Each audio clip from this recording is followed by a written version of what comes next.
할렐루야. 네, 주 안에서 함께 예배 가운데 함께 하시는 우리 성관계 성도님들을 주님의 이름으로 축복하고 환영합니다.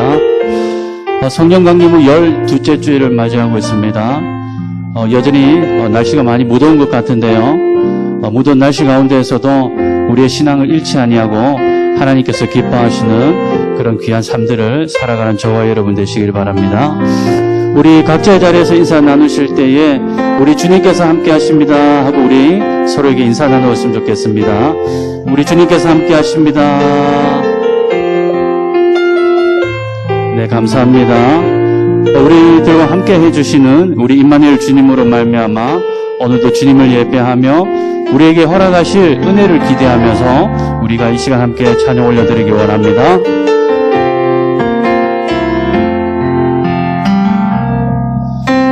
마음이 상한 자를 고치시는 주님, 하늘의 아버지 날 주관하소서.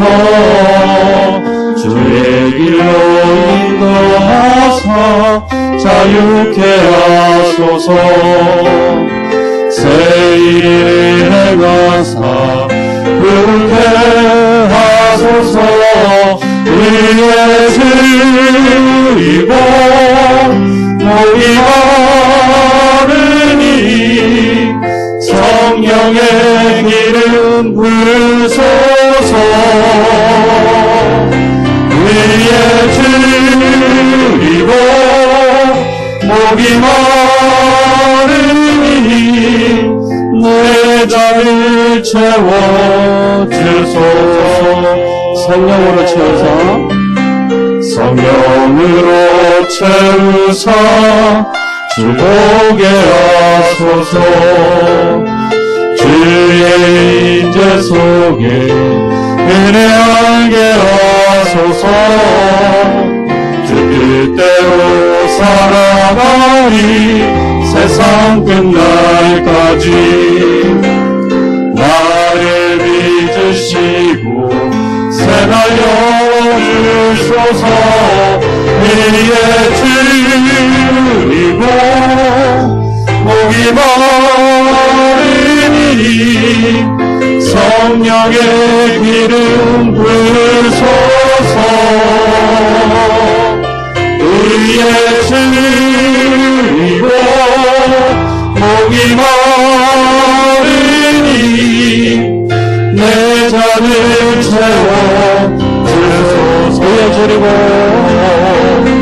우리의 주이고 목이 마르니 성령의 기름 부으소서. 우리의 주이고 목이 마르니 내 잔을 채워주소서.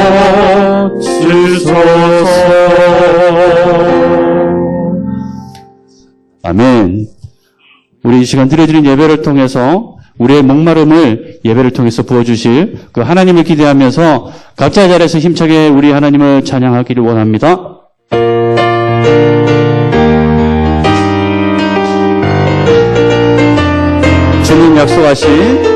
주님 약속하신 말씀 위에서 영원토록 주를 찬송하리라. 소리 높여 주께 영광 돌리며 약속 믿고 굳게 서리라. 굳게 서리 여호와하신 말씀 위에 굳게 서리. 굳게 서리 그 말씀 위에 굳게 서리라.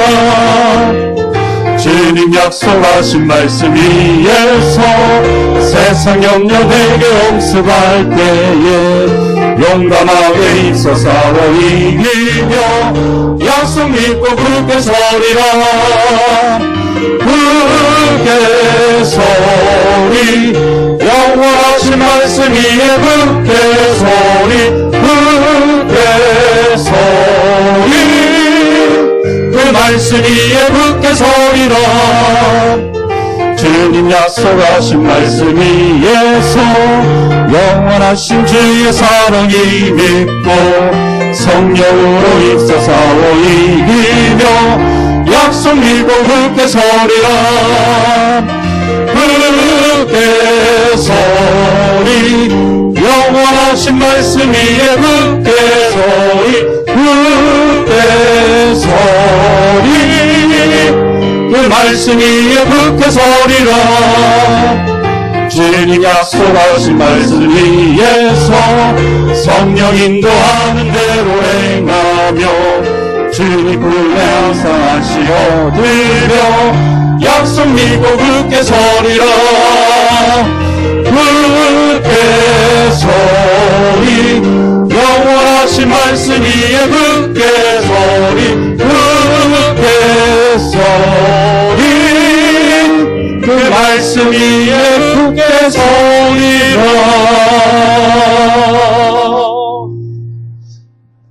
할렐루야. 이 시간 우리의 왕 되신 하나님께 찬양과 영광을 예배 가운데 올려드립시다. 다 함께 각자의 자리에서 일어나셔서 살아계신 성삼위 하나님을 찬양하며 예배 가운데 나갑니다.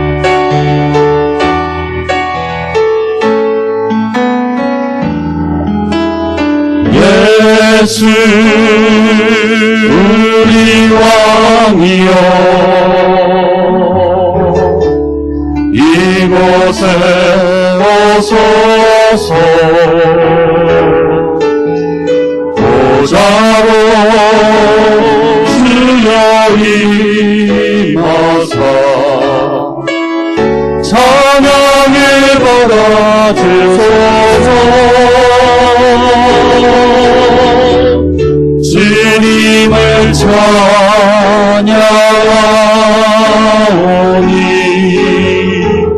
주님을 경배하오니 왕이신 예수여 오소서 찬양하사 다스리소서. 주님을 찬양합니다. 주님을 찬양하오니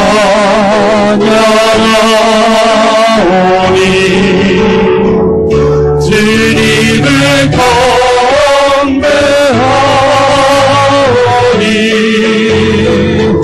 왕이신 예수여 오셔서 찬양하사 다스리. 우리 함께 각자 자리에서 손을 주님을 찬양하오니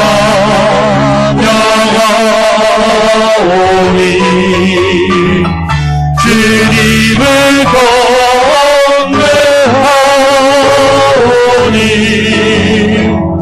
왕이신 예수여 오셔서 찬양하사 다스리소서.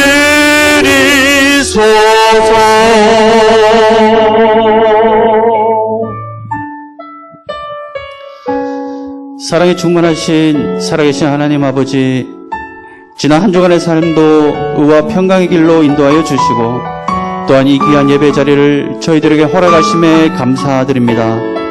이 시간 하나님을 높이며 나아갈 때에 주님 홀로 영광 받으시는 예배 되게 하여 주시옵시며 저희들 모두가 하나님의 한량없는 은혜와 그 사랑을 기억하고 회복하는 복된 예배 시간 될 수 있도록 은혜를 베풀어 주시옵소서. 또한 말씀의 증거자로 세워주신 주의 종을 성령의 권능으로 붙들어 주셔서 오늘도 선포되는 그 말씀을 통해서 우리를 향한 하나님의 크신 뜻을 깨닫는 귀한 시간 될 수 있도록 인도하여 주시옵소서. 우리도 함께 각자의 자리에서 기도할 때에 드려지는 예배를 위해서 말씀 전하시는 목사님 위해 함께 한 목소리로 기도하며 나가겠습니다. 기도하겠습니다.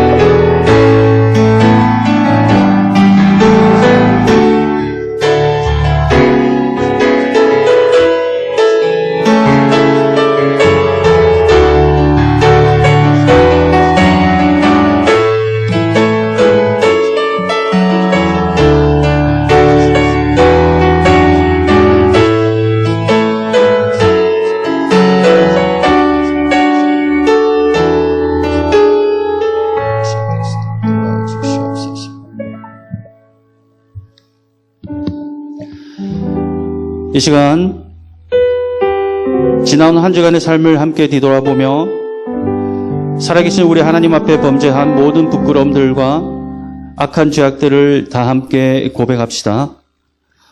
마음과 입술로 지은 죄, 행동으로 지은 죄, 하나님 말씀 앞에 불순종한 모든 악한 죄악들, 주님 용서하여 주시옵소서.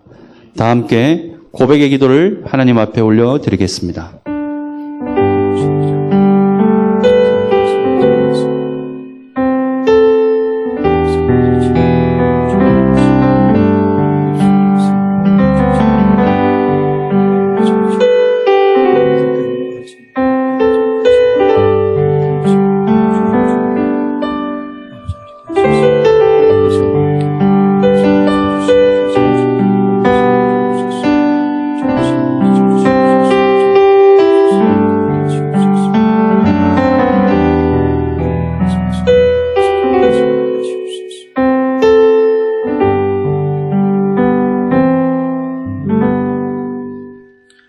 그가 빛 가운데 계신 것 같이 우리도 빛 가운데 행하면 우리가 서로 사귐이 있고 그 아들 예수의 피가 우리를 모든 죄에서 깨끗하게 하실 것이요.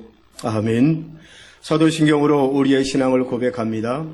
나는 전능하신 아버지 하나님 천지의 창조주를 믿습니다.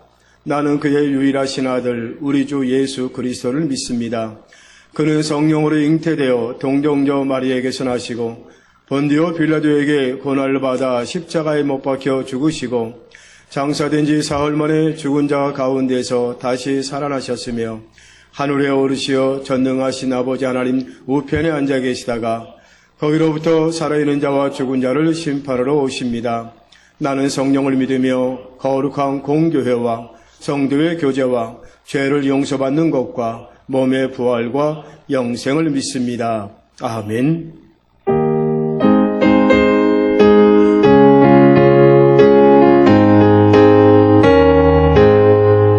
하나님이 내게 있으면 빛 가지고 내 구주 주신 은총을 내 찬송하겠네.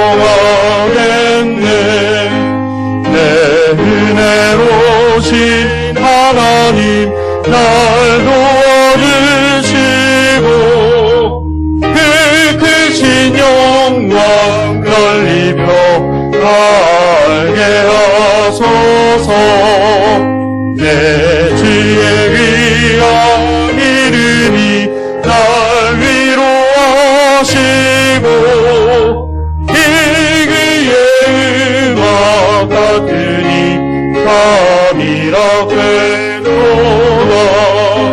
내 죄의 원세 깨뜨려 귀걸 아프시고 이 추한 마음을 비로소 보성케 하셨네.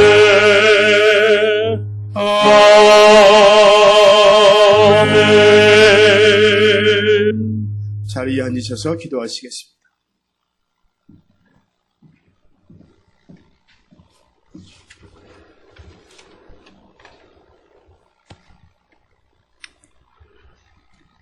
아버지 하나님, 은혜를 감사합니다. 한여름의 폭염 속에서도 또 바이러스의 청결함 속에서도 하나님의 크신 사랑을 나눈 성도들을 이 시간 예배의 자리로 인도해 주심을 감사합니다. 예배하는 이 시간 진리로 충만케 하시고 성령으로 충만케 하여 주셔서 지쳐있는 몸과 마음을 회복시켜 주시고 하늘의 양식으로 먹이시고 하늘의 생수로 마시게 하시며 예수의 옷을 입혀주셔서 우리의 영이 새롭게 되며 새 힘을 얻는 귀한 시간 되게 하여 주시옵소서. 예배의 자리로 나아가는 우리에게 주님은 오늘도 자신을 부인하고 자기 십자가를 지고 오라 하시지만 우리는 우리 스스로 자신을 부인할 수 없으며 십자가는 오직 예수의 십자가밖에 없는데 자신의 십자가를 진다는 것 자체가 불가능하며 그러니 더더욱 죽게 갈 수 없는 존재임을 이 시간 고백합니다. 그러하오니 말씀이 우리를 죽이실 때 반항하지 말고 그때 날마다 죽노라의 믿음을 부어 주시옵소서. 말씀이 우리 안에 들어오셔서 세상 나라의 힘과 가치로 붙들고 있는 것들을 하나씩 하나씩 빼앗길 때마다 많이 힘들고 고통스럽지만 오직 그 속에서 자기 부인의 시간을 통과하게 하시고 찰나의 순간이지만 하나님의 나라를 경험할 때 하늘 소망으로 가득 채워지는 은혜를 부어 주시옵소서. 또한 주님을 예배하는 이 시간 선생이여 우리가 예수를 배웠기를 원합니다라고 빌립을 찾아온 헬라인의 청함이 우리의 청함이 되기를 간절히 원합니다. 그리하여 이 시간 은혜를 부어주셔서 말씀을 통하여 진리를 배우기를 원합니다. 말씀이신 예수를 알아보기를 원합니다. 말씀으로 말미암아 예수를 만나는 기적이 일어나기를 원합니다. 그래서 세상과 나는 간 곳이 없고 오직 예수만 사시는 교회 되게 하시고 오직 예수만 계시는 천국을 누리는 복되고 행복한 시간 되게 하여 주시옵소서. 또한 하나님 없이 하고 있는 선행과 구제와 기도와 전도와 예배 이 모든 종교 행위에서 벗어나 하나님 없이는 할 수 없는 것, 오직 믿음으로만 나올 수 있는 행함을 가르쳐 주시기를 이 시간 구하고 또 구합니다. 내가 가진 모든 것을 다 드리고 내 몸을 불살라 내어준다 하여도 하나님 없는 희생과 헌신과 구제는 아무것도 아님을 알게 하시고 때로는 우리의 주염 열매 다툼 속에서 나의 유익만을 챙기고 자신의 자랑만을 일삼을 때라도 성도인 우리는 주님 아니면 우린 죽은 자임을 자각하고 우리의 일상생활 속에서 승리와 패배의 삶을 번갈아가며 살면서도 하나님의 주인 되심과 하나님이 그리스도 되심을 배우고 인정해가는 믿음의 성도들 되게 하여 주시옵소서. 이 시간 말씀 앞으로 나아갈 때에 아버지 우리에게 긍휼을 베풀어 주시옵소서. 아버지여 우리를 불쌍히 여겨 주시옵소서. 이제 주의 말씀을 전도하실 우리 목사님에게 성도들의 구원을 향한 그 애통의 마음을 더욱 풍성히 부어주시기를 간절히 원합니다. 목사님 안에서 역사하시는 성령의 역사로 아버지의 마음과 뜻을 진리의 말씀으로 받아 잘 증거하게 하시고 우리 성도들에게도 들을 귀와 풍성한 마음을 주셔서 진리의 말씀이 들려올 수 있도록 하나님 은혜를 베풀어 주시옵소서. 내가 진실로 속히 오리라 약속하신 그 신랑 되신 예수 그리스도를 사모하며 이 땅을 나그네요 이방인으로 살아가야 할 우리에게 오늘도 천국 소망을 품게 하시고 이미 다 묵시 속에서 완료하신 그 나라를 믿음의 눈으로 바라보게 하여 주시옵기를 길과 진리와 생명 되신 우리 구주 예수 그리스도 이름으로 간절히 기도하옵나이다. 아멘.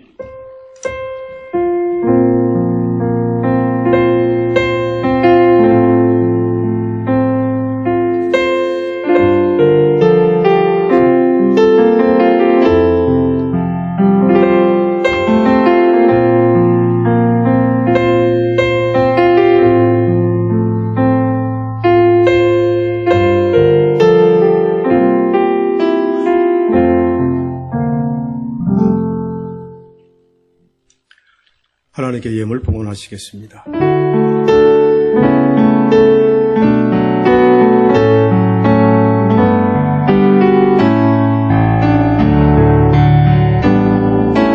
내게 있는 양으로 주께 가져와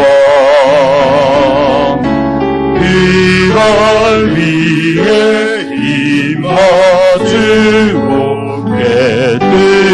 깨뜨리리라. 나를 위해 험한 산길 오르신 이만 걸음마다 크신 사랑 새겨놓았네.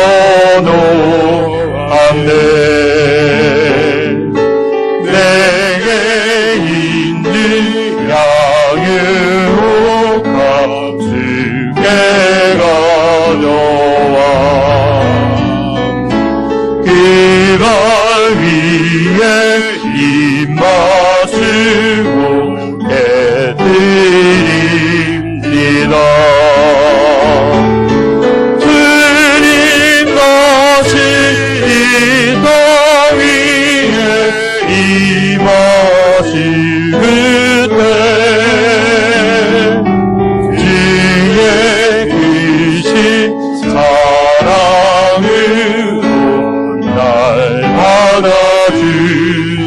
주옵소서.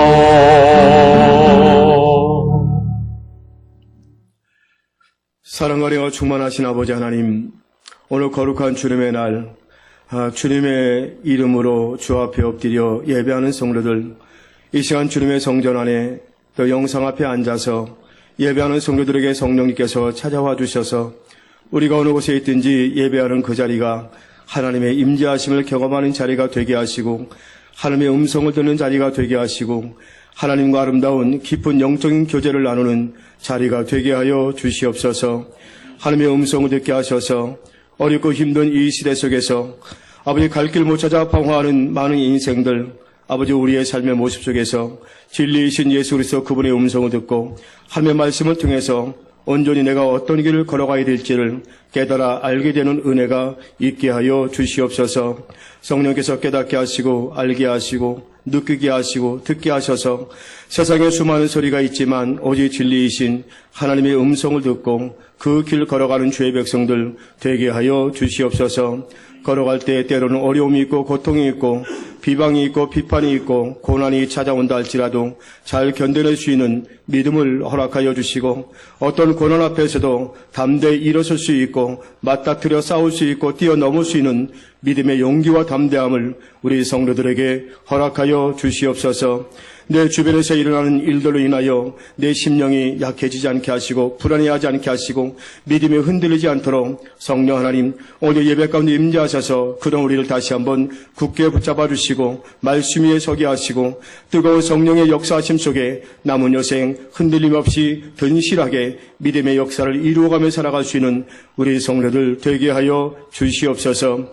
이 시간에 귀한 예물 드렸습니다. 예물 드린 성도들 하나님 그 손길 손길 위에 하나님 복을 주시고 저들의 가정과 직장과 생업 위에 넘치는 하나님의 크신 복과 은혜가 충만하게 하여 주시옵소서. 물질로 인하여 우리의 삶이 흔들리며 또 가정의 갈등과 어려움이 찾아오지 않도록 붙잡아 주셔서 아버지 하나님 주신 물질의 넉넉함을 통해 하나님의 영광 하나님께 영광을 돌리고 하나님의 나라를 확장하는 일에 아름답게 선함의 도구가 되어줄 수 있는 우리의 물질 되게 하여 주시옵소서. 가정 속에 일어나고 있는 모든 갈등과 다툼 분쟁 다 사라지게 하시고 주님으로 인하여 가정의 평안함과 하나님의 사랑으로 가득 채워지는 역사가 일어나게 하여 주시옵소서. 우리의 직장 안정되게 하시고 하는 생업들마다 하나님께서 복을 주시고 은혜를 베풀어 주셔서 잘되게 하시는 하나님의 그 축복의 손길을 경험하게 하여 주시옵소서. 그래서 아버지 우리에게 주신 모든 것이 하나님의 아름다운 영광과 예수 그리스도의 복음의 비밀을 전하는데 부족함이 없이 사용되어 줄 수 있도록 인도하여 주시옵소서. 육신이 연약한 성도들이 있습니다. 주님 이 시간으로 찾아가 주시옵소서. 피 묻은 서로 안수하여 주시옵소서. 그 모든 질병이 치유되게 하시고 상처가 쌓임 당하게 하시고 그 아픈 마음이 위로함 받게 되는 역사가 일어나게 하여 주시옵소서. 의사도 어찌할 수 없고 약도 어찌할 수 없고 내가 어떻게 할 수 없는 그 아픔을 가지고 주님 앞에 엎드려 싸우니 이 시간 주님 찾아가 이루해 주시고 어루만져 주시고 일으켜 세워주심을 통해서 건강한 몸으로 하나님의 나라를 위해서 아름답게 쓰임받는 우리 성도들 되게 하여 주시옵소서. 설령 하나님 내 육신의 질병이 치유되지 않는다 할지라도 나와 함께 하신 하나님 약함 속에 하나님의 능력의 역사가 나타나는 그런 놀라운 경험할 수 있도록 인도하여 주시옵소서. 하나님 나라에 대한 소망을 가지고 우리 성도들 포기하지 아니하고 아버지 쓰러지고 넘어진다 할지라도 다시 일어서서 믿음의 길 한 걸음 한 걸음 믿음의 순례의 길 끝까지 걸어갈 수 있도록 성령께서 힘주시고 능력 주시옵소서. 예수님의 이름으로 기도하옵나이다. 아멘.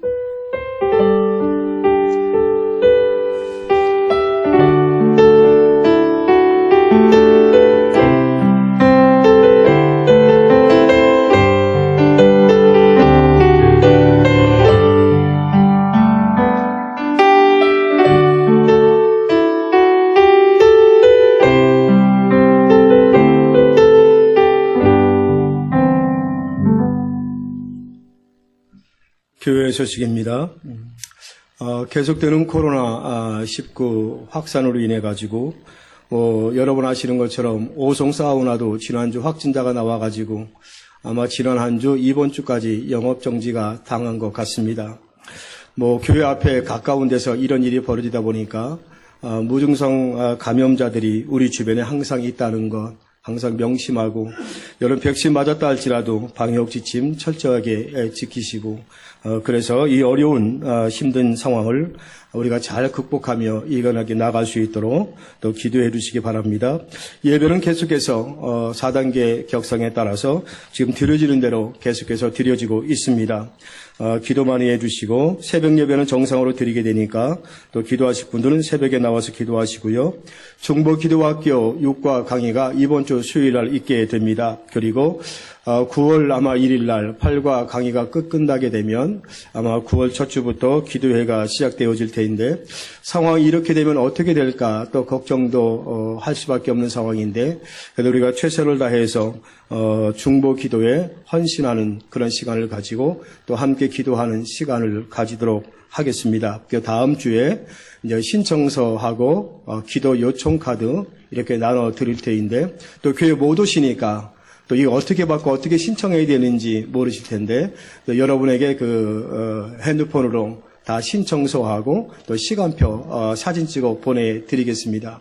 그래서 혹시 보시면서 내가 이 시간에 이렇게 신청하겠다 교회에다 연락하시면 저희가 기입하고 또 기도 요청 카드도 교회 못 오시면 뭐 교회에다 전화해 주시고 이런 기도 제목을 적어달라고 하면 우리 교육자들이 적어서 기도 요청 카드에 작성하게 돼서 기도하게 됩니다. 그래서 이제 8월 말까지 이러한 작업을 해서 9월 달 이제 중보기도학교 강의가 끝나면 기도하는 시간을 우리가 갖도록 하겠습니다. 우리 이번 한 주간 우리 강용석 목사님 휴가인데 또 위에서 기도해 주시면 감사하겠습니다. 오늘 예배를 통해서 우리에게 주시는 하나님의 말씀입니다. 디모데후서 3장 15절 말씀부터 17절까지 말씀과 히브리서 4장 12절 말씀입니다. 이 계시의 말씀을 읽을 때에 살아계신 하나님의 음성을 들을 수 있기를 바랍니다. 디모데후서 3장 15절, 16절 말씀, 17절까지 말씀 제가 읽습니다. 또 어려서부터 성경을 알았나니 성경은 능히 너로 하여금 그리스도 예수 안에 있는 믿음으로 말미암아 구원에 이르는 지혜가 있게 하느니라. 모든 성경은 하나님의 감동으로 된 것으로 교훈과 책망과 바르게 함과 의로 교육하기에 유익하니 이는 하나님의 사람으로 온전하게 하며 모든 선한 일을 행할 능력을 갖추게 하려 함이라. 아멘. 히브리서 4장 12절 말씀입니다. 히브리서 4장 12절 몇 장 뒤로 넘기면 본문 말씀 나오는데 히브리서 4장 12절 제가 읽습니다. 하나님의 말씀은 살아있고 활력이 있어 좌우의 날선 어떤 검보다도 예리하여 혼과 영과 및 관절과 골수를 찔러 쪼개기까지 하며 또 마음의 생각과 뜻을 판단하나니. 아멘. 우리 박성철 집사님 나오셔서 찬양하시겠습니다.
고요한 아침의 나라 길었던 흑암의 세월 하나님 보호하사 이 땅에 새날이 왔네. 주님이 흘리신 보혈 생명의 강으로 흘러 죽었던 이 땅 살리며 하늘 은혜 열렸네.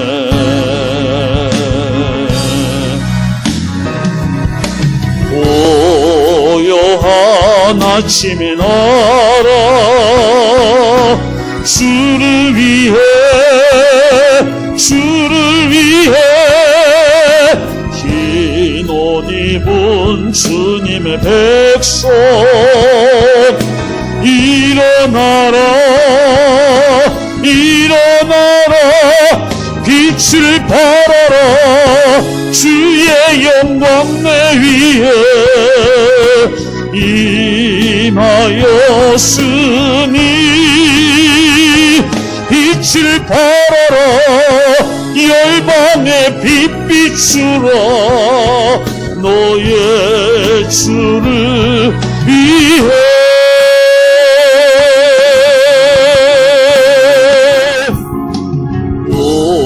요요한 아침의 나라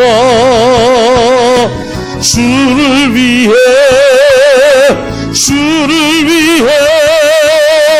흰 옷 입은 주님의 백성 일어나라 빛을 발하라 주의 영광 내 위에 임하였으니 빛을 발하라 열방의 빛 비추라 너의 주를 위해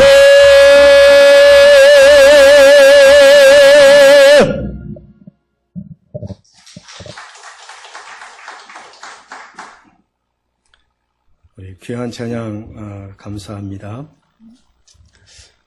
지난주에 성경의 기록의 목적에 대해서 말씀을 드렸습니다. 성경이 기록한 목적이 뭘까? 사도 요한은 여기에 대해서 하나님의 아들이신 예수를 믿고 생명을 얻어 영생을 얻게 하기 위해서 성경을 기록했다라고 말씀을 합니다. 하나님의 아들이신 예수를 믿어 생명을 얻게 하고 영생을 얻게 하기 위해서, 다시 말하면 구원을 얻게 하기 위해서 성경을 기록했다. 바울은 성경에 대해서 이렇게 우리에게 가르쳐 줍니다. 하나님의 감동으로 기록된 하나님의 말씀이다. 그 성경은 구원에 이르게 하는 지혜고 하나님의 사람으로 하여금 온전하게 하는 것이 성경이다 라고 이렇게 우리에게 정의를 내려줍니다. 하나님의 감동, 하나님의 영감으로 기록된 말씀이 성경이고 이 성경 말씀은 우리로 하여금 구원에 이르게 하는 지혜가, 그리고 하나님의 사람으로 하여금 온전하게 하는 것이 성경이다. 성경은 하나님의 말씀입니다. 우리가 성경의 첫 페이지를 열면 하나님께서 말씀하셨다라는 이 말씀이 9번이나 반복해서 기록되어 있습니다. 하나님이 말씀하시면 어떤 일이 일어날까? 우리 인간이 상상할 수 없는 놀라운 일이 생겨나게 됩니다. 그리고 우리가 존재하게 됩니다. 성경은 하나님이 말씀하실 때 생겨나거나 존재하게 되는 일들의 이야기가 기록되어 있습니다. 우리 기독교는 이 하나님의 말씀을 있는 그대로 믿는 종교입니다.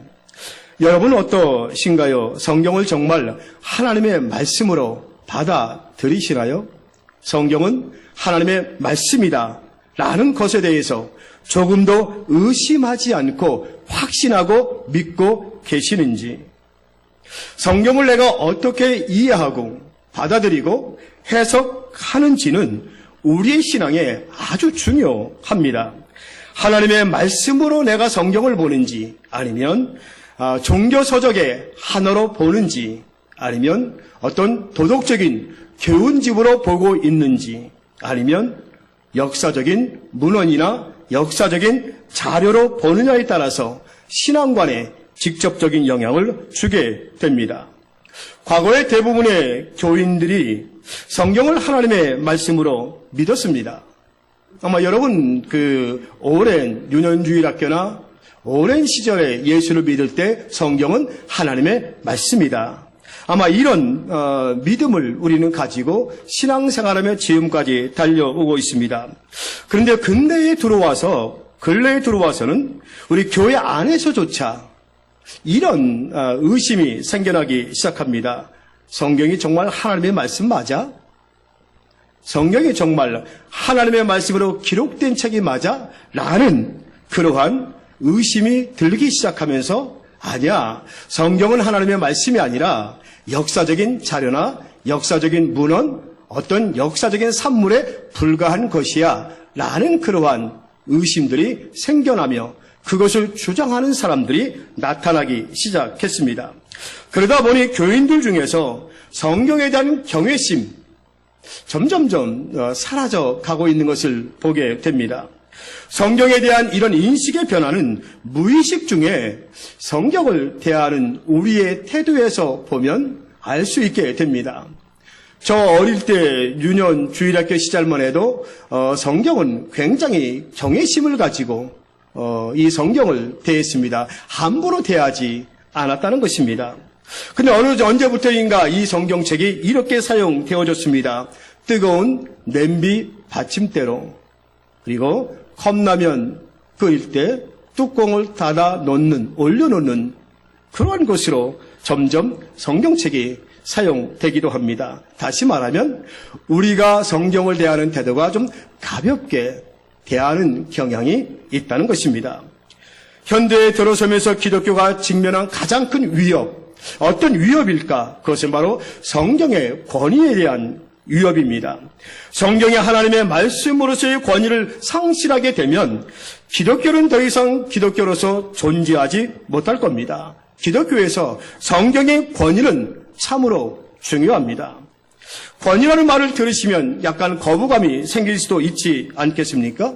그러나 성경과 관련해서 말하는 권위라는 말은 흔히 우리가 말하는 어떤 힘의 권력이라든지 고압적인 자세, 그런 말과는 상관이 없는 그런 용어가 바로 성경에서 말하는 성경의 권위라는 말입니다. 성경의 권위라는 것은 성경이 하나님의 말씀이라는 이 절대적인 것에 대한 권위를 말하는 것입니다. 하나님의 말씀이라는 절대적인 것에 대한 권위가 바로 성경의 권위라고 이야기합니다.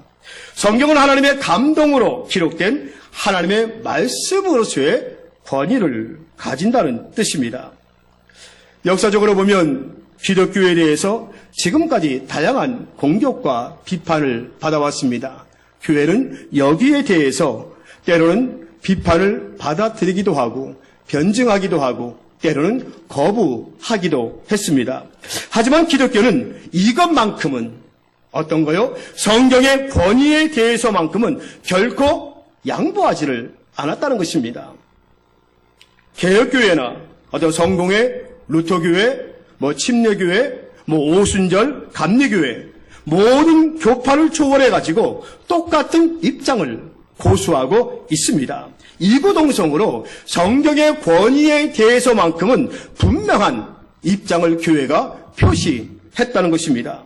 물론 일부에서는 이렇게 주장하는 사람도 있습니다. 성경이 하나님의 말씀이 아니라 역사적인 문헌이다. 역사적인 자료에 의해서 수집되어진 것이다. 그러니까 역사적인 산물이다. 이렇게 말하는 사람도 없지 않아 있습니다. 그러나 기독교의 각 교파는 아주 공식적으로 성경은 하나님의 말씀이다. 이 입장을 계속해서 믿고 주장하고 있습니다. 그러면 기독교가 성경의 권위, 이 성경의 경전성에 대해서 왜 이렇게 양보할 수 없는 아주 강한 입장을 고수하고 있는 그 이유가 무엇일까? 무엇 때문에 교회는 이 하나님의 말씀이 성경이라는 것을 끝까지 고수하고 있는 이유가 뭘까? 이유는 간단합니다.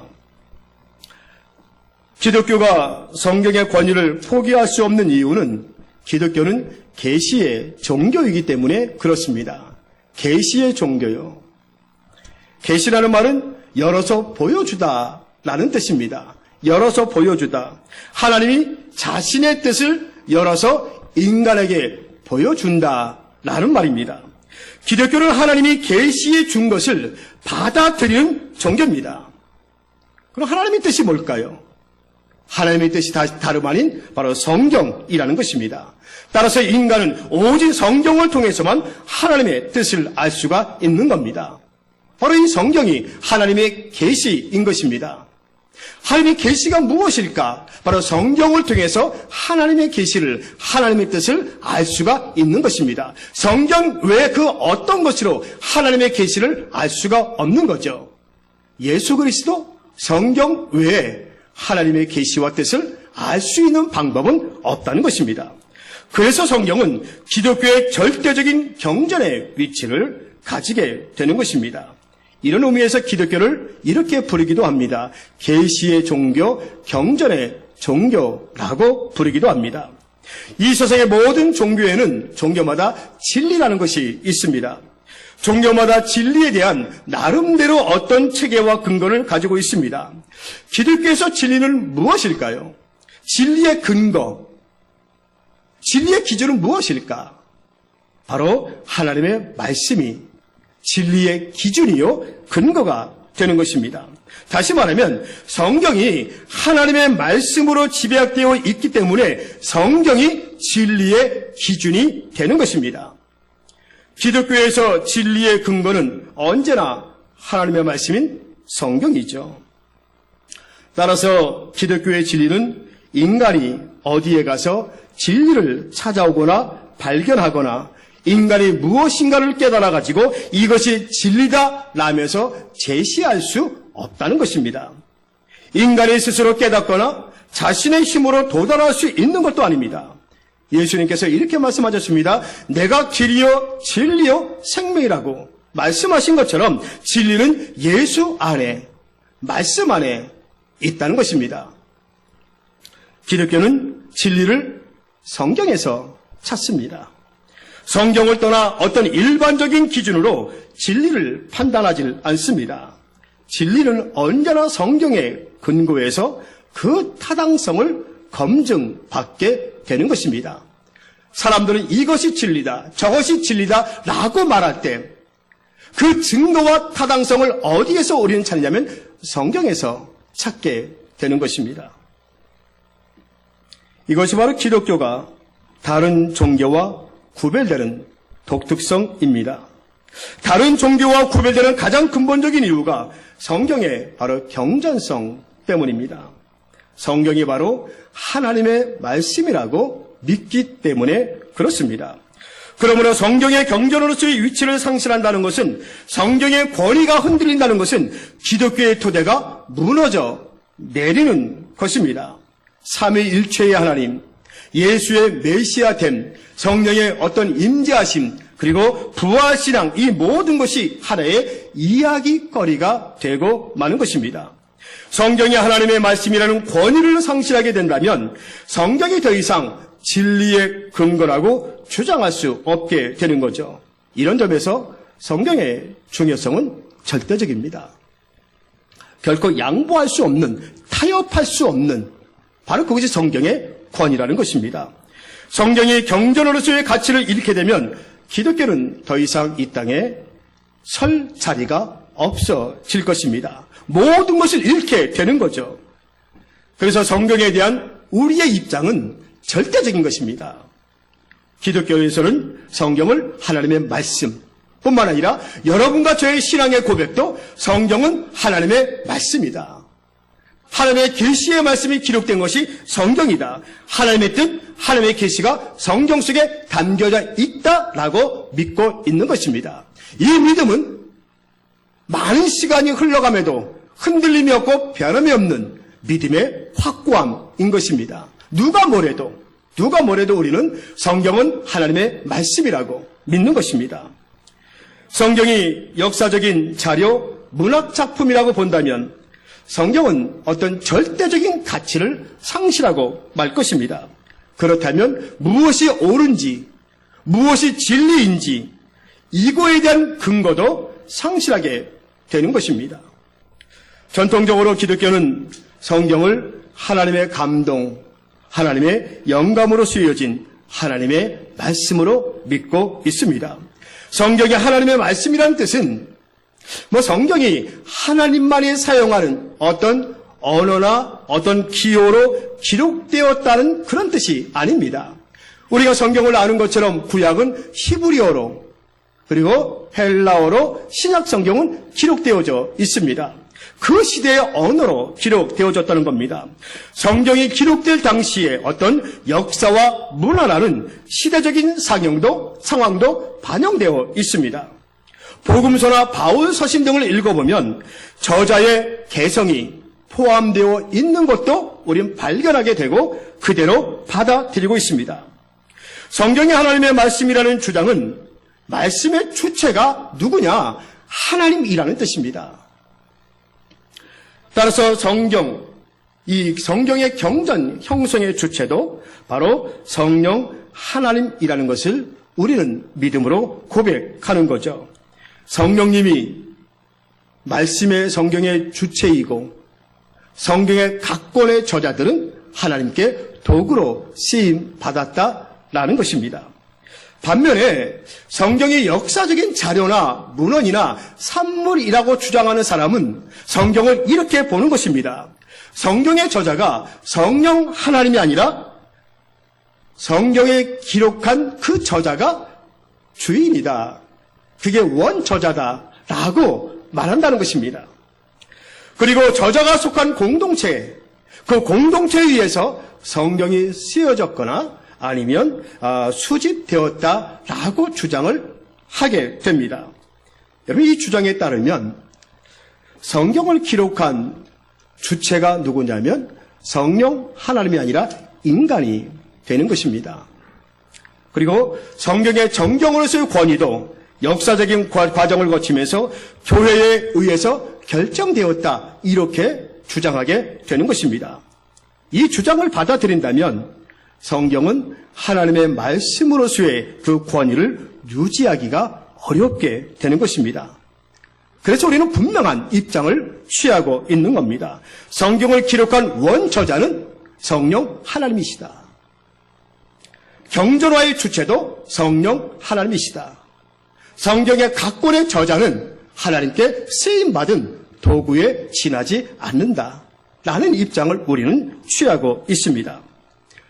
그래서 우리가 성경을 이렇게 읽고 또 해석할 때 가장 중요한 것이 하나가 있었습니다. 바로 해석학이라는 학문입니다. 성경을 해석하는 데 있어서 이 해석학이라는 학문은 성경 해석에 아주 치대한 영향을 미치게 됩니다. 해석학이라는 것은 이런 겁니다. 고대 문헌들 있지 않습니까? 어떤 철학적인 개념들, 기호들, 또 시와 소설들, 이러한 역사적인 자료를 해석하는 그러한 기술, 학문을 가리켜서 해석학이라고 이야기합니다. 이런 해석학이 이제 발전을 하게 됨으로 인해서 성경을 해석하는 데 있어서도 많은 영향을 끼치게 됩니다. 근대 이전에는 성경을 해석할 때 이런 기본적인 생각이 있었습니다. 성경은 하나님의 말씀이다. 이 전제 위에서 성경을 이제 해석하고 읽고 들었습니다. 그때는 하나님의 말씀에 대한 경외심, 그것이 있었습니다. 그러나 근대 이후에는 성경을 하나님의 말씀이라기보다는 역사적인 자료, 역사적인 어떤 문헌들, 역사적인 산물로 보게 되었습니다. 그러다 보니까 해석학이 들어오면서 성경을 해석하는 주체가 누구냐면 인간이 되는 것입니다. 인간의 성경을 해석할 때 인간이 가지고 있는 사상과 생각, 그것이 성경 해석에 반영이 되어지게 됩니다. 그러다 보니까 성경 해석이 사람마다 다 다르게 나오게 되는 것입니다. 이런 결정에 따르면 성경 해석이 다 다를 수밖에 없죠. 저 사람 성경 해석이 다르고 이 사람 성경 해석이 다 다를 수밖에 없는 것입니다. 하나님은 이런 뜻으로 말씀하셨는데 인간이 성경 해석의 주체가 되어줘서 인간의 사상과 인간의 생각과 인간의 지식이 가미되어 성경을 해석하다 보니까 사람마다 해석이 다 다를 수밖에 없는 것입니다. 누구 해석이 진짜냐? 진짜라고 말할 수 없을 정도로 너나 할 거 없이 다 그런 해석을 내놓게 되는 것입니다. 이런 방법을 성경에 적용하면 인간이 성경 해석의 주체가 되면 어떻게 될까요? 우리 주변에서 우리가 신앙생활하면서 쉽게 경험하고 만나볼 수 있을 겁니다. 예를 들면 이런 겁니다. 설교자가 설교를 하는데 설교자 자신이 주체가 되어서 설교를 준비합니다. 인간이 주체가 되어서 하나님의 말씀을 설교를 준비합니다. 적절한 예화를 사용하게 되고요. 그리고 교인들의 수준에 맞춰서 설교를 준비합니다. 여기서 설교 선포의 주체는 누굽니까? 인간입니다. 설교자입니다. 설교 시간에 하나님의 말씀은 선포의 대상이 되어집니다. 인간이 하나님의 말씀을 선포하지요. 여기서 말씀의 선포의 주체는 인간인 겁니다. 그리고 성경의 말씀은 인간의 이해의 대상이 되어지게 되는 것입니다. 이것은 교회 안에서만 예배 가운데 일어난 일이 아니죠. 여러분의 가정에서 예배를 드리시잖아요. 누가 인도합니까? 대부분 아버지가, 어머니가 인도하시지 않나요? 그러면 가정 예배 드릴 때 그 설교하는 사람, 또 어떤 직장이나 어떤 작은 공동체에서도 말씀을 전하는 모든 사람이 여기에 해당이 되는 것입니다. 말씀 전하는 자신이 주체가 되어서 말씀을 준비하며 선포하게 되는 거죠. 이런 현상이 일어나다 보니까 인간이 주체가 되어 성경을 해석하고 말씀을 선포하다 보니까 자신도 모르게 인간이 착각에 빠지게 됩니다. 인간이 하나님의 말씀을 마음대로 해석하고 또 자기의 생각을 가미를 하게 됩니다. 그리고 말씀을 평가하고 그 평가하는 것을 당연하게 받아들입니다. 설교를 해도 자기가 잘한 줄로 알고 교만해 합니다. 설교를 듣는 사람도 그렇습니다. 교인들은 선포하는 말씀을 인식하는 주체가 되어집니다. 하나님의 말씀은 교인들에게 들려지고 또 이해가 되고 평가받는 대상이 되어지게 되는 것입니다. 교인들은 편하게 앉아서 말씀을 듣고 때로는 아멘으로 응답하면서 때로는 동의하고 때로는 비판을 하게 됩니다. 교인들은 말씀을 듣고 감동이 되어지면 예배가 끝난 후에 설교자에게 좋은 말씀 들려주셔서 감사하다고 은혜 받았다고 라는 감사의 인사를 합니다. 그러나 자기에게 말씀이 맞지 아니하면 불평하고 비평하기도 합니다. 심지어는 설교자가 한 말은 틀린 말이라고 하면서 자기가 이 말씀은 저런 뜻이 아니라 이런 뜻이라고 말해주기도 합니다. 이런 모습이 교회에 확산이 되어져 가고 있었다는 것입니다. 대부분의 설교자들이 또 말씀을 듣는 교인들이 자신들이 인간의 주체가 되어서 말씀을 선포하고 듣는 것입니다. 이런 흐름이 계속되자 교회 안에서 반성이 일어나기 시작합니다. 야, 인간이 주체가 되는 이런 해석 방법이 옳은 것인가? 그렇게 설교하고 그렇게 말씀 듣는 것이 옳은 것인가? 라는 그런 반성이 일기 시작합니다. 인간이 주체가 되는 그런 성경을 해석하는 방법은 옳지 않은 방법이다. 어떤 심각한 그러한 문제가 있다는 것을 인식하게 됩니다. 그래서 나타나는 것이 뭐냐면 인간이 주체가 아니라 하나님의 말씀이 주체가 되는 그런 해석이 나타나게 됩니다.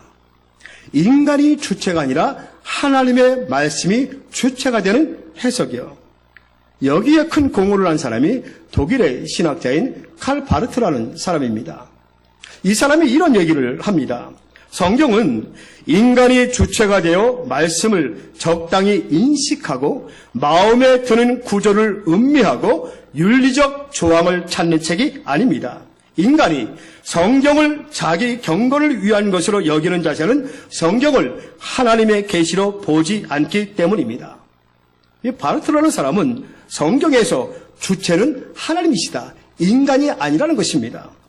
하나님이 어떻게 천지를 창조하셨고 얼마나 인간을 사랑하며 어떻게 그의 피조물을 구원하시는지를 밝히는 책이 성경이다라고 이렇게 말해 주었습니다. 성경은 하나님의 계시로서 하나님이 주체가 되어 말씀하신 것을 기록해둔 책이라는 것입니다. 그래서 이 사람은 성경은 하나님의 말씀이며 하나님이 말씀하시면 인간은 단지 그 말씀을 들어야 한다는 것입니다. 들어야 한다는 것입니다. 비판하거나 판단하거나 비방하거나 분석해서는 안 된다는 것입니다. 왜요? 말씀의 주체가 하나님이시니까. 인간이 주체가 되어질 때는 인간이 선포하는 그 말을 듣고 내 마음에 맞으면 아멘하고 맞지 않으면 비판하고 막 불평했던 그런 것이 아니라 말씀의 주체가 하나님이시기 때문에 하나님의 말씀하시면 인간은 들어야 된다는 것입니다. 마음에 찔림이 있으면 회개를 해야 된다는 겁니다. 불평하지 말고. 말씀의 주체가 되어서 들려올 때 인간을 말씀 앞에서 그의 죄성이 노출되는 그러한 위기를 느끼게 된다는 겁니다. 하나님의 말씀을 들을 때 내가 어떤 존재인지, 내 죄성이 얼마나 더럽고 추악한지, 내가 어떤 인간인지를 말씀을 들을 때 깨달아 알게 된다는 것입니다. 인간은 하나님 앞에서 전적으로 무기력한 자신임을 발견할 뿐이라는 것입니다. 인간은 하나님의 심판 앞에 설 수밖에 없으며 스스로를 구원할 수 없다는 사실을 알게 된다는 것입니다. 인간이 말씀을 인식하는 것이 아니라 말씀이 인간을 은혜로서 구원하는 것입니다. 내가 말씀을 읽다가 이해되고 깨달아 알게 돼서 구원의 길에 이르는 것이 아니라 그 말씀 자체가 우리를 구원으로 인도하는 은혜의 사건이라는 것입니다. 물론 형식적으로 인간이 성경을 읽고요, 선포하고 인식하는 모양을 가집니다. 하지만 인간이 주체로 있는 동안에는 성경은 하나님의 말씀이 아닌 것입니다. 단지 인간의 말일 뿐입니다. 누가 인간을 구원하나요? 구원의 주체가 누구인가요? 여러분, 구원의 주체는 하나님이며 그분의 말씀입니다. 인간은 구원의 대상일 뿐입니다. 하나님의 말씀이 인간을 통해 선포되지만 하나님의 말씀이 주체가 되어 그 말씀 듣는 인간을 구원하는 것입니다. 선포되는 그 말씀 안에서 그리스도가 주체로서 우리에게 다가오게 되는 것입니다. 인간은 하나님 말씀 앞에 서야 됩니다. 말씀이 주체입니다. 말씀이 구원의 능력입니다. 그래서 우리는 말씀을 들어야 하는 것입니다. 말씀 속에서 주체로 다가오시는 그리스도를 만나야 합니다. 구원의 주체는 오직 예수 그리스도 그분에게 달려 있습니다. 나의 행함과 나의 어떤 공로로 인하여 구원받는 것이 아니라 구원은 오직 그분에게 달려 있다는 것을 알게 되는 것입니다. 우리가 성경을 읽는 것도 마찬가지입니다. 내가 성경을 읽을 때 하나님의 말씀을 깨닫고 이해할 수 있는 것은 결국 내 자신의 안에 능력이나 지혜와 어떤 지식이 아니고 그것을 가능하게 해주는 성령 하나님의 능력이라는 것입니다. 성령 하나님이 내 안에 역사하심으로 말씀을 읽고 들을 때 깨닫게 하시고 알게 하시는 거지, 내가 많이 배우고 성경적인 지식이 있고 내가 어떤 재능이 있어서 능력이 있어서 그 말씀을 깨닫고 이해하는 것이 아니라 성령 하나님이 도와주셔서 역사하셔서 깨닫게 하셔서 알게 되는 것이 하나님의 말씀이라는 것입니다. 이것을 우리가 놓쳐서는 안 됩니다. 내가 가진 지식으로 하나님의 말씀을 분석하고 파헤치고 해석하는 것은 어리석다는 것입니다. 내가 하나님의 말씀을 이해하고 깨닫기 위해서 어떤 공부를 하고 지식의 부유함을 가지고 달려들고 접한다고 해서 깨달아 알게 되어지는 것이 아니라는 겁니다. 왜냐하면 말씀의 주체는 성령 하나님이시기 때문에 그분이 이해시켜주고 깨닫게 해주고 알게 해주지 아니하면 어떤 지식이 풍부한 사람도 하나님의 말씀을 깨닫지 못하는 것입니다. 말씀을 읽고 들을 때 내가 이해하는 것처럼 생각이 되어지지만 성령께서 우리로 하여금 그 말씀을 인식하게 해 주시는 것입니다. 하나님의 말씀이 읽혀지고 우리에게 구원의 말씀이 되는 것은 인간의 능력, 인식 여부에 달려있는 것이 아니라는 것입니다. 전적으로 말씀의 능력이요 성령의 역사심과 하나님의 은혜라는 것입니다. 하나님의 말씀이 인간에게 인식되는 것 자체가 기적이라고 말할 수 있을 것입니다. 그러기에 말씀이 나에게 들려지고 이해가 되어지고 깨닫게 되어진다면 그것은 한마디로 말하면 은혜의 사건이라고 말할 수가 있습니다. 그러기에 설교자나 말씀을 듣는 사람들은 말씀 앞에서 두려워해야 한다는 것입니다. 말씀 앞에서 겸손해야 합니다. 누구든지 설교를 잘한다고 생각하는 순간 위험에 빠지게 될 겁니다. 내가 말씀을 재단하는 것이 아닙니다. 내가 말씀을 판단하고 평가하는 것이 아닙니다. 말씀을 선포하는 설교자나 말씀을 듣는 모든 사람들은 하나님의 말씀 앞에 세워진 존재일 뿐입니다. 말씀을 통해 일어나는 모든 역사는 말씀이 가지는 능력 때문에 그렇다는 것입니다. 그러기에 아무런 해석이나 설명 없이 그저 말씀만 읽어도 놀라운 역사가 일어나는 것입니다.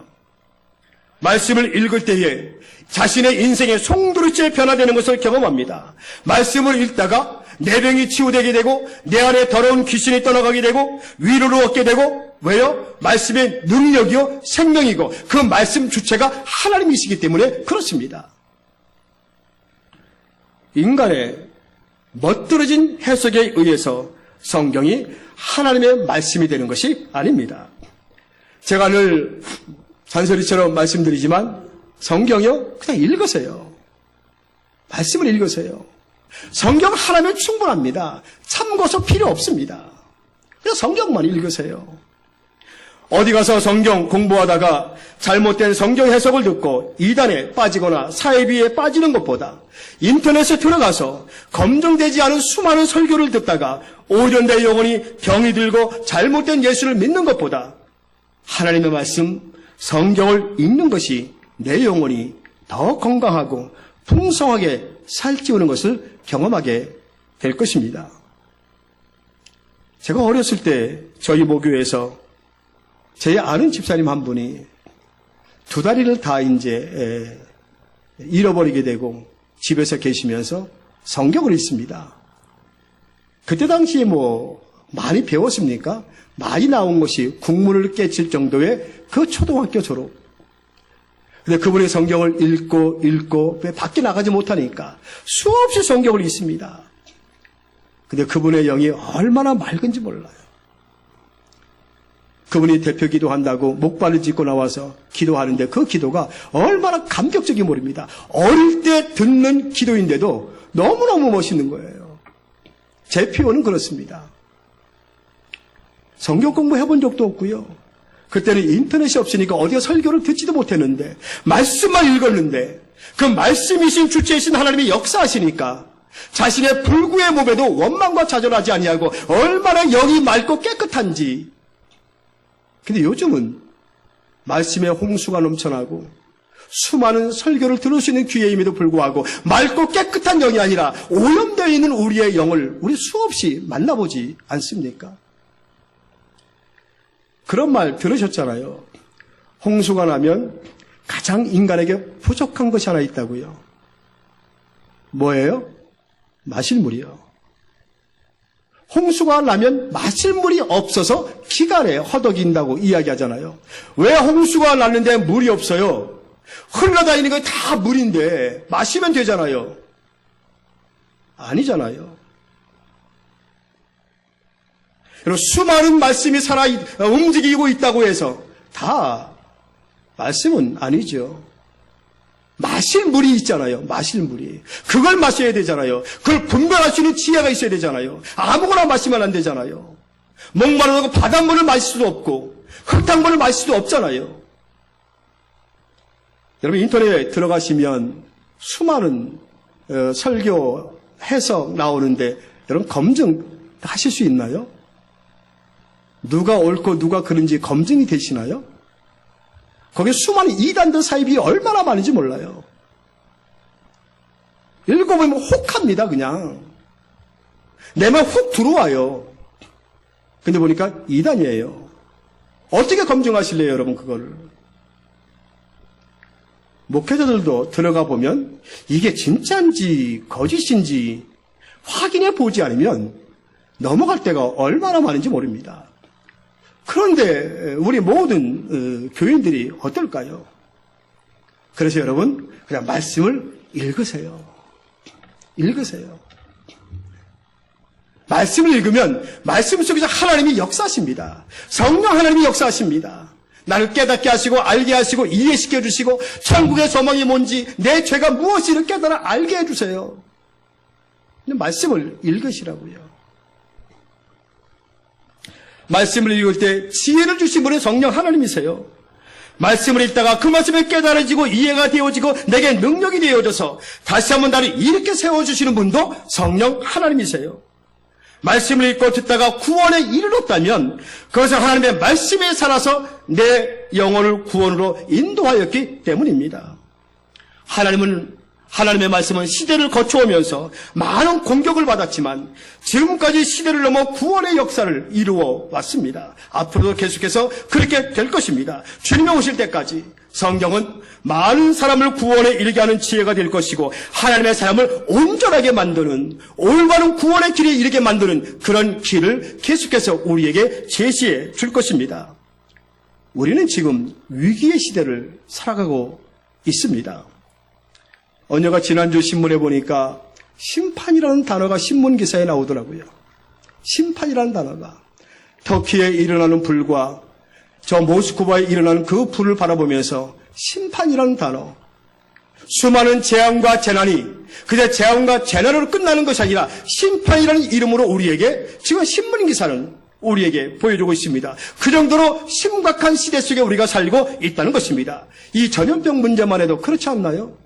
꺾일 것 같았는데 변이 바이러스가 계속해서 나오고 백신 맞아도 불안하고 또 세 번째 맞아야 좀 안전할 것 같다고 언제 끝날지 모르는 이런 위기 상황 속에서 심판이라는 단어가 서슴없이 나오고 있는 것을 보게 됩니다.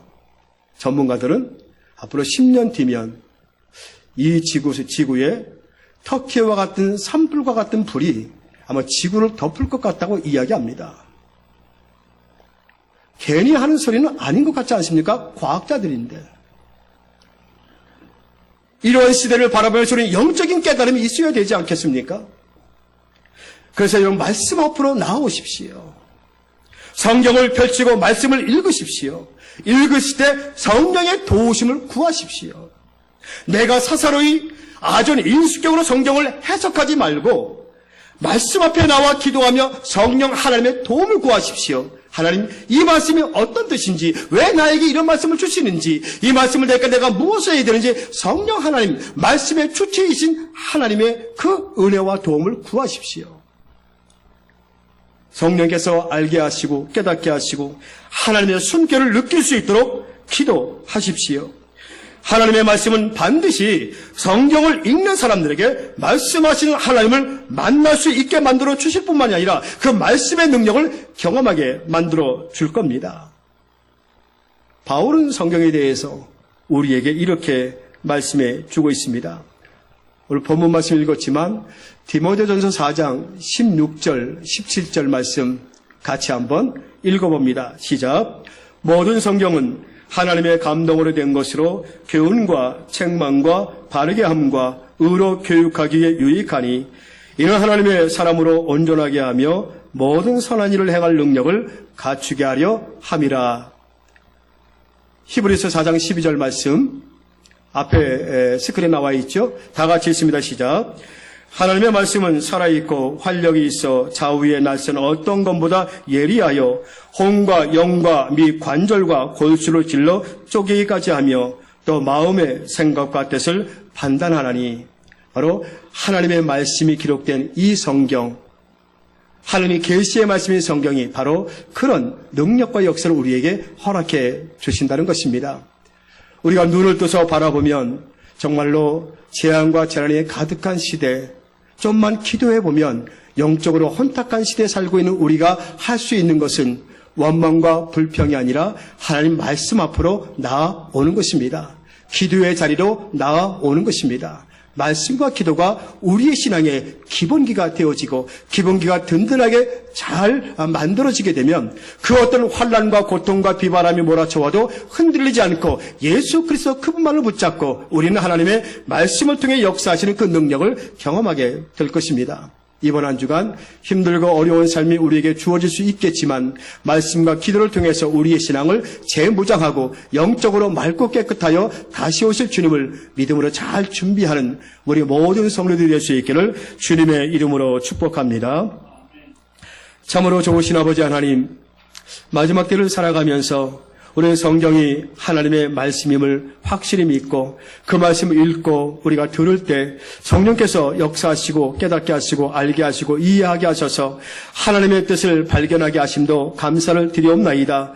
나를 향한 하나님의 계획이 무엇인지, 이 시대를 향한 하나님의 계획과 뜻이 무엇인지를 아버지 영적으로 혼란한 시대 속에서 아버지 하나님 재앙과 재난이 가득한 세상 속에서 우리가 어떤 믿음의 길을 걸어가야 되는지를 말씀을 통해서 우리에게 알게 해주신 아버지 하나님, 시대를 잘 분별할 수 있는 그런 지혜와 능력도 말씀을 통해 깨닫게 하신 아버지 하나님, 우리 사랑하는 성도들 아버지 하나님, 내가 읽을 수 있을 때에 그래도 시간이 있을 때에 하나님의 말씀 앞으로 나오게 하시고 기도의 자리에 나오게 하셔서 하나님의 만나주심과 하나님의 역사심을 경험하는 우리 성도들 되게 하여 주시고 그 말씀과 기도가 우리 성도들 끝까지 십자가의 길 걸어가게 하시고 주님 앞에 서는 날까지 어떤 어려움이 있어도 낙심하며 절망하며 쓰러지지 않고 믿음으로 승리하는 역사가 있게 하여 주시옵소서. 이번 한 주간 우리 하나님 도우시고 인도하시고 함께 하시는 그 손길을 꼭 경험할 수 있도록 복을 내려 주시옵소서.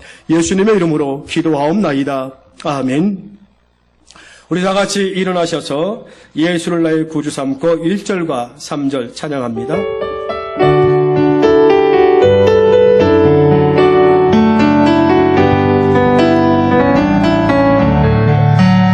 예수를 나의 구주 삼고 성령과 피로써 거듭나니 이 세상에서 내 영혼이 하늘의 영광 누리도다.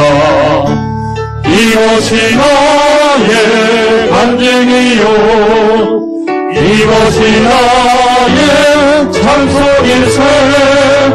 나 사는 동안 끊임없이 구주를 찬송하리로다. 주 안에 기쁜 누림으로 마음의 풍랑이 잔잔하니 세상과 나는 간 곳 없고 구속하지만 보이도다. 이것이 나의 간증이요, 이것이 나의 찬송일세. 나 사는 동안 끊임없이 그들을 찬송하리로다.